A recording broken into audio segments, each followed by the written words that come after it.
Saya kira sebaiknya guru segera menemui Nyai Dewi dan Galuh. Ternyata mereka sama sekali tidak menaruh dendam kepada guru.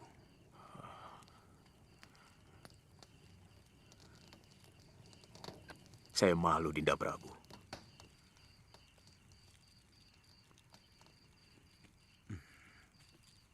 Saya bisa mengerti perasaan yang ada di hati guru.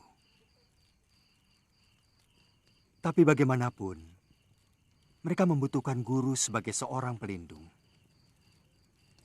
Kelihatannya hubungan Suliwa dengan Galuh juga semakin matang. Bagaimanapun sebagai seorang gadis, dia memerlukan bapak untuk bertukar pikiran.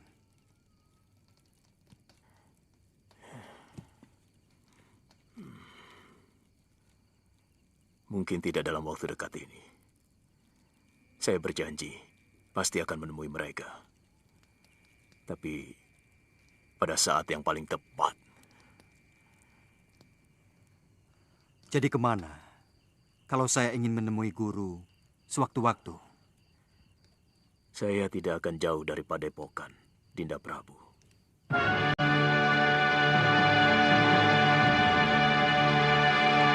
Lalu, apa rencana Kakang? Saya baru punya keinginan loh.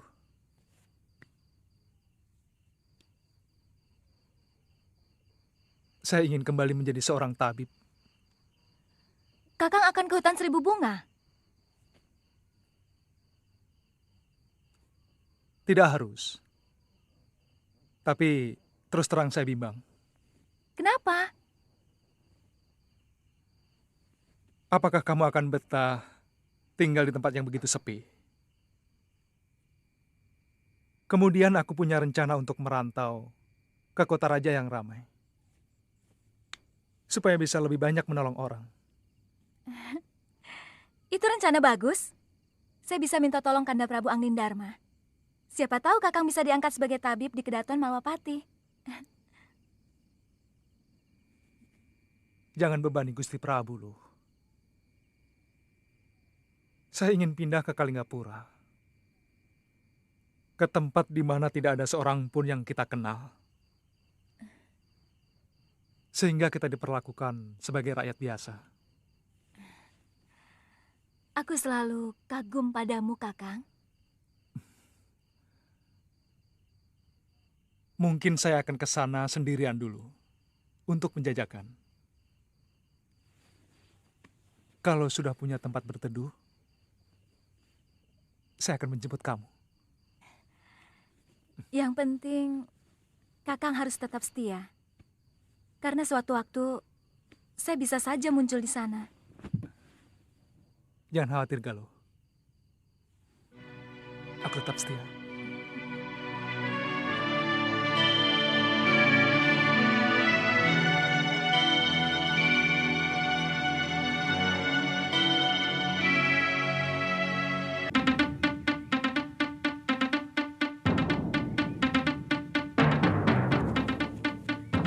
Ayo, Tuan.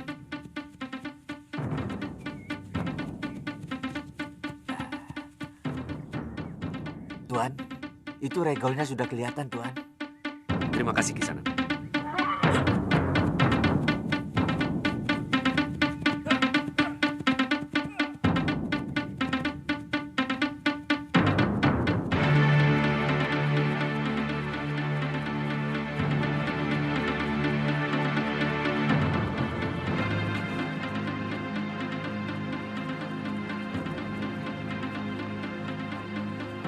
Maaf, Sanak.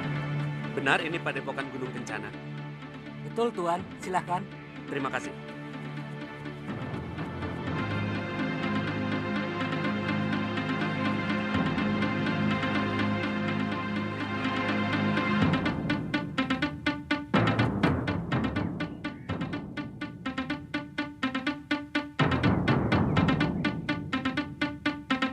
Sekarang yang itu ya.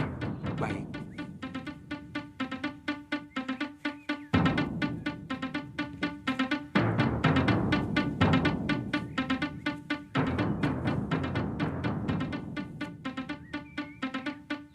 Tantri,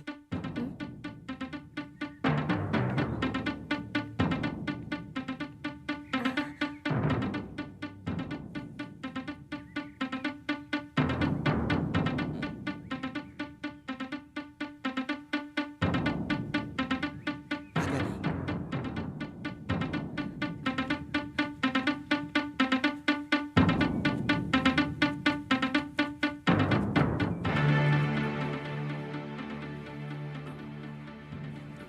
maaf Tuan. Saya minta maaf. Kisanak mau ketemu pimpinan Padepokan. Iya, iya. Beliau pergi ke Pakuan Gondorukem.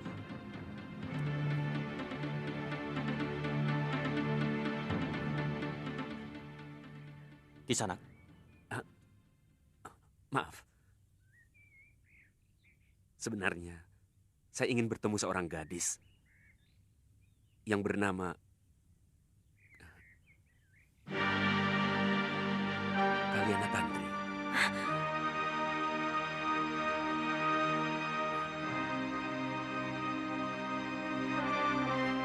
Jangan curiga sama. Kaliana Tantri adalah anak saya.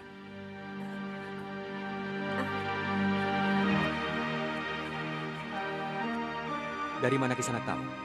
Kalian Tantri ada di sini. Galuh Parwati dan Suliwa. Mereka yang memberitahu. Kami bertemu di Padepokan Sugaluh.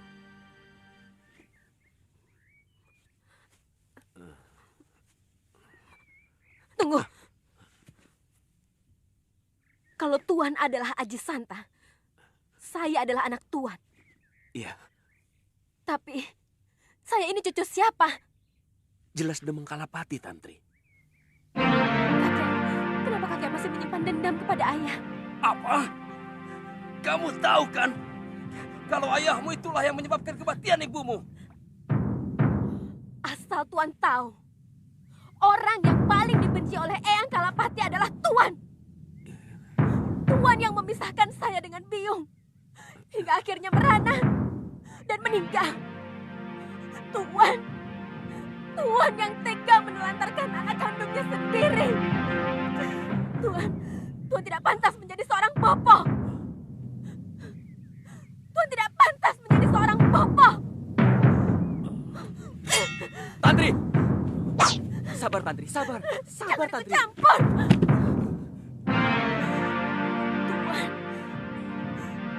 Tuan harus dibasmi. Tuan pantas mati.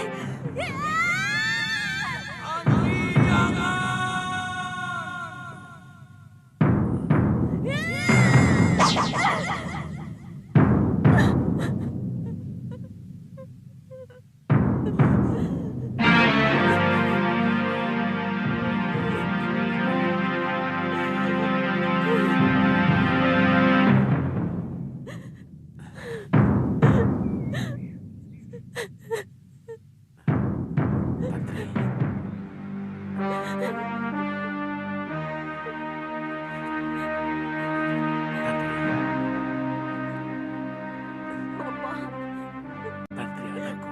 Bapak, Bapak.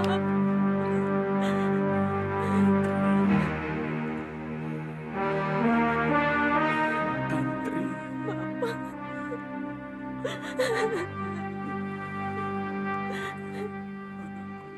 Biungmu meninggal karena tidak tahan melihat Bopo selalu dipojokkan dan dilecehkan oleh eyangmu. Sebenarnya Bopo ingin sekali membawamu meninggalkan Pulau Momongan. Tapi Bopo mencemaskan keselamatanmu. Laut di sekitar Pulau Momongan sangat ganas. Badai sering datang secara tiba-tiba. Bopo, terus terang, selama ini saya selalu berpikir buruk tentang Bopo. Gambaran Bopo yang diceritakan Eyang Kalapati adalah seorang lelaki yang tidak bertanggung jawab. Bopo lari dari Pulau Momongan karena tergila-gila perempuan lain. Bagaimana Bopo bisa tergila-gila dengan perempuan lain? Sejak kematian biungmu, Bopo telah bersumpah untuk tidak akan pernah kawin lagi. Bertahun-tahun Bopo tinggal di pulau terpencil sendirian. Sampai suatu hari, ada sebuah perahu terdampar karena badai. Wanita di dalam perahu itu hampir saja mati. Ternyata wanita itu adalah istri Empu Mahasyura, Mahaguru dari Padepokan Sugalu. Sugalu.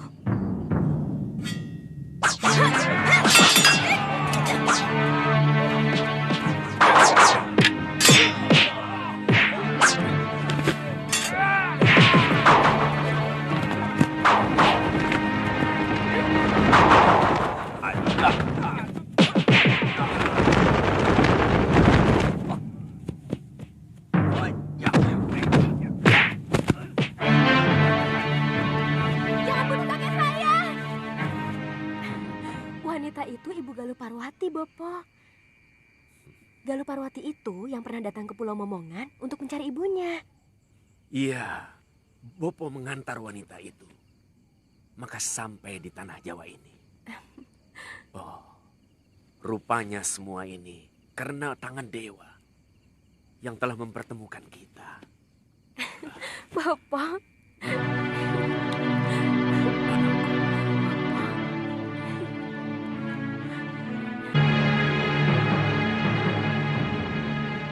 Secepatnya kita harus coba. Jangan terlalu berani untuk coba-coba, Gusti. Hah? Dengan kekuatan penuh pun, belum tentu kita akan sanggup menaklukkan Kalinggapura. Apalagi kalau kekuatan kita pecah menjadi dua. Siapa yang menurut kalian akan sulit dihadapi? Oleh para pendekar sakti seperti Paron Wajah, Citra Genjik, Kang Sadewa, dan Durgandini. Prabu Angling Dharma, Gusti. Prabu Angling Dharma yang akan menjadi sandungan utama. Itu kenapa aku meminta kalian untuk mengacau Malwapati.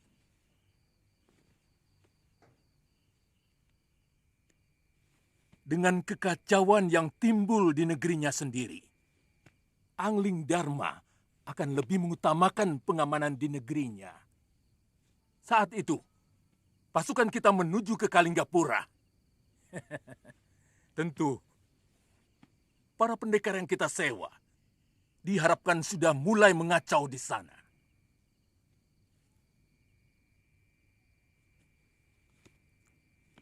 Gusti, itu benar-benar gagasan yang cemerlang. Kami mengerti maksud Gusti. Kanda, saran saya, Kanda jangan meremehkan Adipati Prabakara. Kesaktian bekas Senopati itu sangat luar biasa, Kanda. Apa kamu pikir pendekar yang kusewa bukan pendekar sakti? Siapa yang tidak kenal Paron Wajah dan para pendekar lain yang kusewa? 10 Adipati Prabakara. Tidak ada seujung kuku mereka. Yang Kanda lupakan adalah semangatnya. Prabakara memiliki semangat membela negaranya. Sementara para pendekar itu hanya membela uang yang Kanda bayarkan.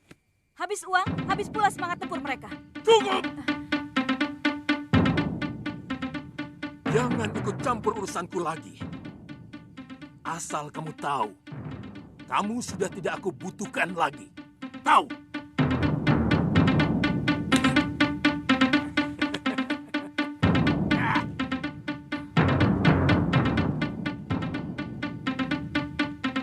Giriwara,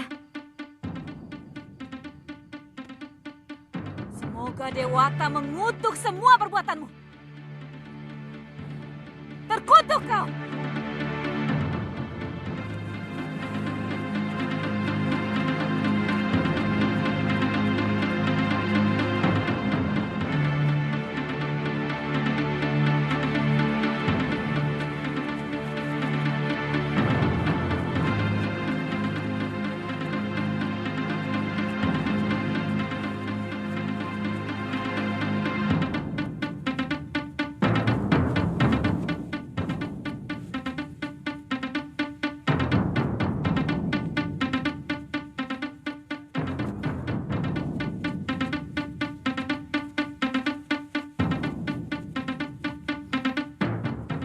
Siapa dulu? Aku duluan, Ki.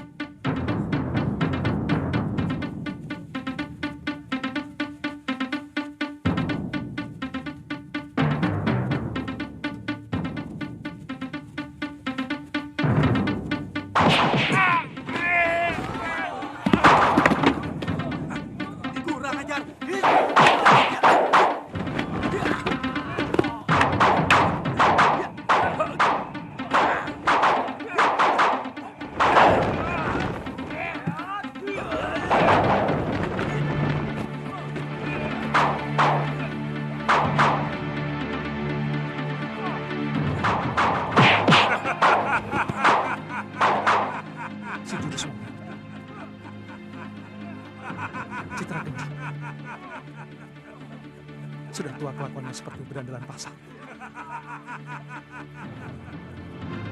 Ya.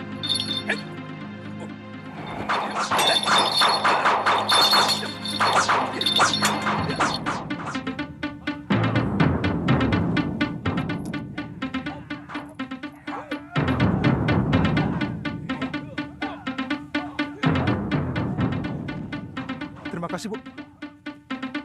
Den, uangnya banyak sekali, Den.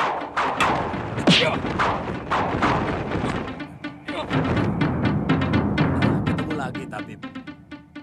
Ayo, kita lanjutkan permainan tempo hari. Hitung-hitung yang tua ingin mengujimu.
Kita bawa saja Brangas.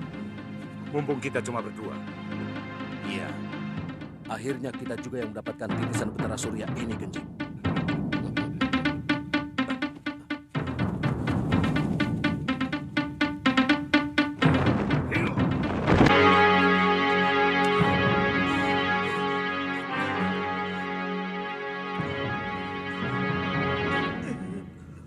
Bagaimana, Kakang Rake? Kelihatannya cukup serius, Pangeran. Kalian yakin mereka bukan orang Kalingapura? Selama ini kami tidak pernah melihat mereka berkeliaran di kota raja, Pangeran. Dan kedua orang itu sangat sakti. Lalu pendekar yang melawannya? Itu juga baru kami lihat, Pangeran. Sepertinya kedua pendekar itu bagaikan kerbau yang sedang berendam. Baru tampak kepalanya. Saya yakin masih ada badannya yang tersembunyi di dalam air. Maksud Pangeran, ada kelompok tertentu yang sengaja mau membuat keonaran di kota raja. Ya, tentang siapa-siapa mereka, kita harus segera tebarkan telik sandi. Pawan Adipati Prabakara harus segera dihubungi. Baik, Pangeran. Dan kalau keadaan sudah semakin gawat, hubungi juga Paman Prabu Angling Dharma. Maksud Pangeran, ada kemungkinan terjadi pemberontakan. Iya. Dan kita harus selalu waspada. Itu akan jauh lebih baik.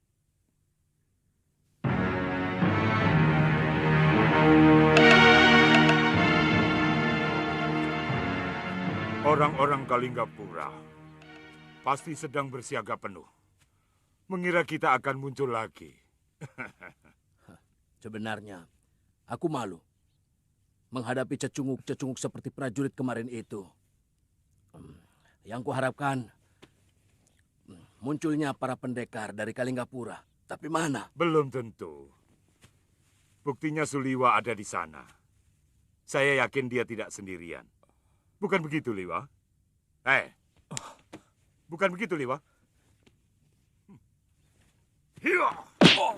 Hiya!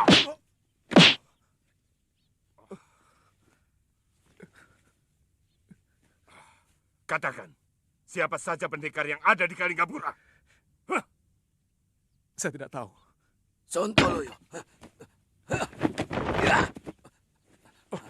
Kenapa kamu menyerang kami, ha?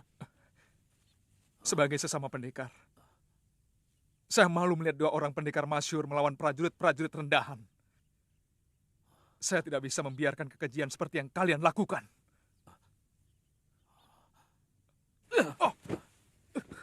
Hebat.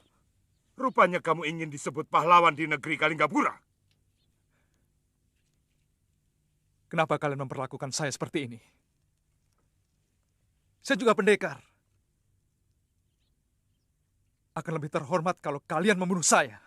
Jangan ngawur. Hanya pendekar tolol yang mau melepaskan titisan Batara Surya yang sudah ada dalam genggamannya.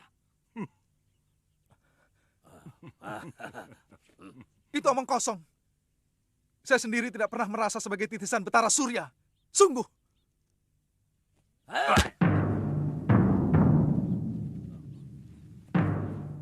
Pada saatnya, kamu akan tahu.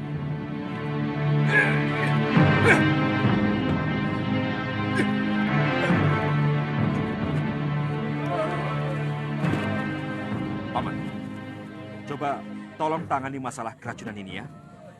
Bawa Tabib Baluku ke desa Kibekelini dan cepat berikan penawarnya. Mengerti? Baik, Nandapati. Mari kita. Baik, Gusti. Ada apa? Desa kami disatroni rampok, Gusti Pati. Rampok? Jumlah mereka banyak sekali dan sangat kejam. Dan ini? Harta kami ludes, Kipati. Anak dan istri hamba tewas dibantai rampok-rampok itu. Rampok? Rampok lagi? Aduh. Ada apa lagi? Gusti Pati, kami juga baru saja dirampok di hutan perbatasan mau masuk Malwapati. Semua barang-barang dagangan kami dirampas dan mereka menyiksa kami. Baiklah. Semua laporan kalian akan kami tangani. Kalian yang keracunan boleh istirahat di balai pengobatan. Dan yang terluka dari tamu mancanegara boleh istirahat di Wisma Tamu Negara di belakang sana. Ya, silakan. Ayo. Saya yakin ada yang membuat rusuh negeri kita ini. Racun dan rampok itu pasti sengaja diciptakan, tapi entah oleh siapa. Yang jelas, ini semua untuk meresahkan rakyat Malwapati. Terus terang, saya sendiri kaget mendengar berita itu, Gusti Pati. Selama ini Malwapati aman. Kita tidak pernah punya musuh. Dan pasukan ronda sering menjajah Desa Milangkori. Nah, begini. Kerahkan seluruh mata-mata. Tangkap siapa saja yang mencurigakan. Dan lipatkan perondaan sampai ke seluruh negeri kita ini. Mengerti? Baik.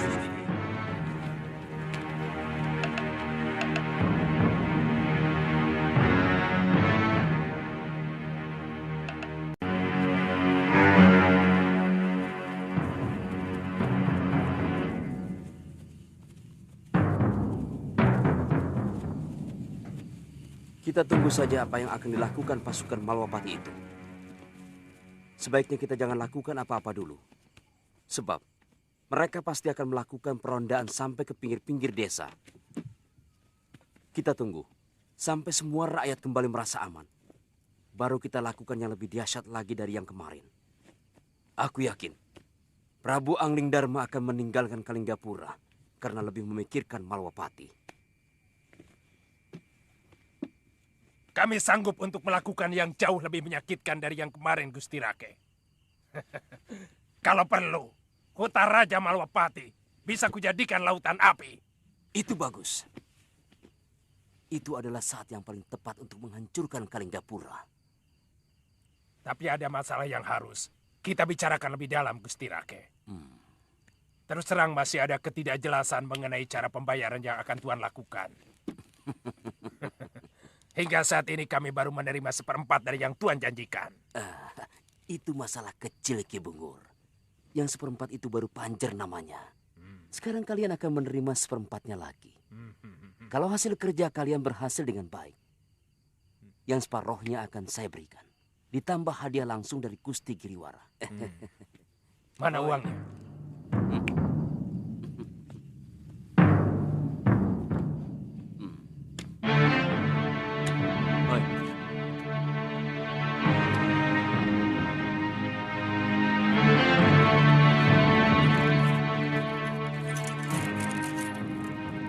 Saya peringatkan, jangan ada satupun anak buahmu yang keluyuran. Kita harus menjaga kewaspadaan. Sebab satu saja yang tertangkap, kita akan habis.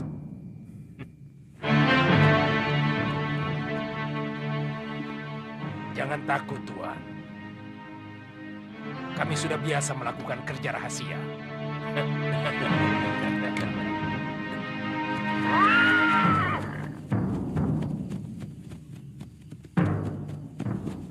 Tunggu. Kalian tidak usah turun. Bagaimana? Seluruh demang dan bekal sudah kami beritahu, Gusti Patih. Bagus. Mulai besok pagi, siapapun yang masih berada di Jalan Kota Raja, langsung tangkap dan penjarakan. Dia patut dicurigai. Mengerti? Siap, Gusti Patih. Sudah, jalan. Bagaimana dengan orang-orang Habib Baluk? Masih ada 6 sumur penduduk yang airnya belum diperiksa dan dibersihkan dari racun. Ya. Perintahkan supaya mereka semuanya mengenakan pakaian prajurit. Termasuk Habib Baluk sendiri. Baik, Gusti.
Ada apa ini? Tidak biasanya kota ini sepi. Apa memang ada upacara nyepi?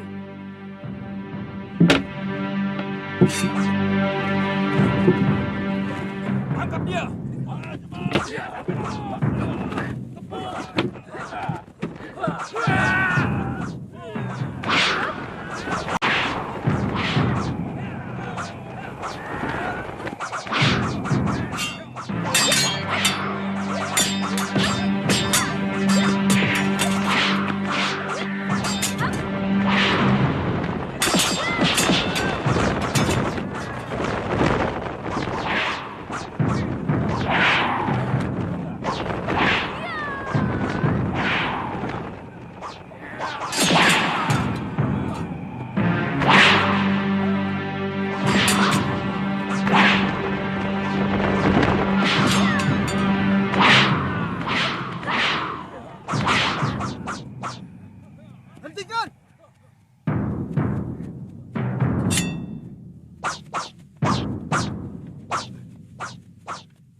Yuda, kenapa para prajurit menyerang saya?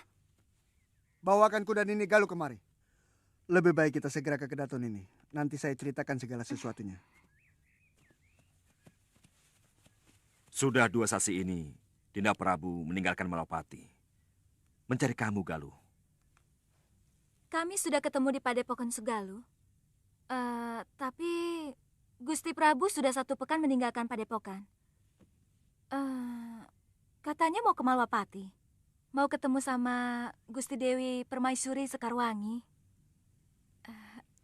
Sudah kangen.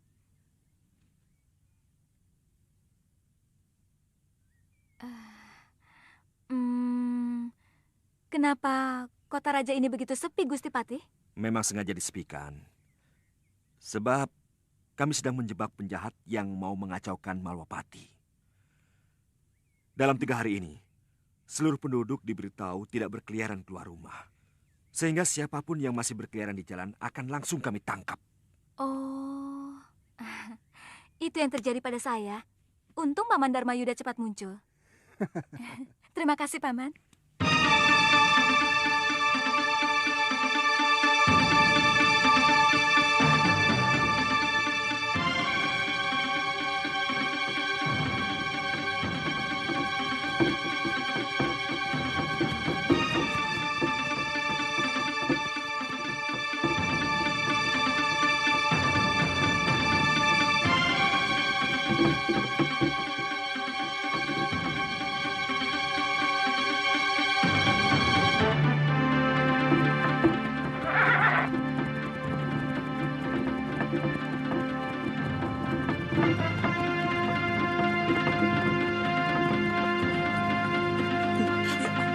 Mana Ki Bungur? Di sana.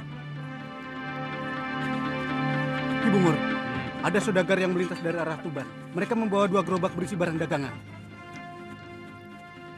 Kalian dengar semuanya ya. Tidak boleh ada gerakan apapun dalam 1 pekan ini. Mengerti?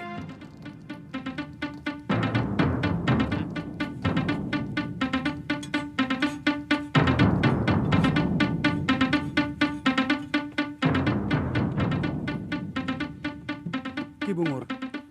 Apalagi? Saya pikir sayang, Ki. Kalau saudagar itu kita biarkan lewat.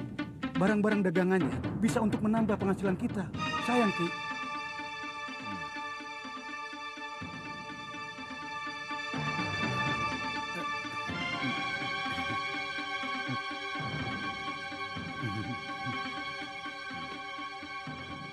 Berapa orang kekuatan mereka? Paling banyak 9 orang, Ki.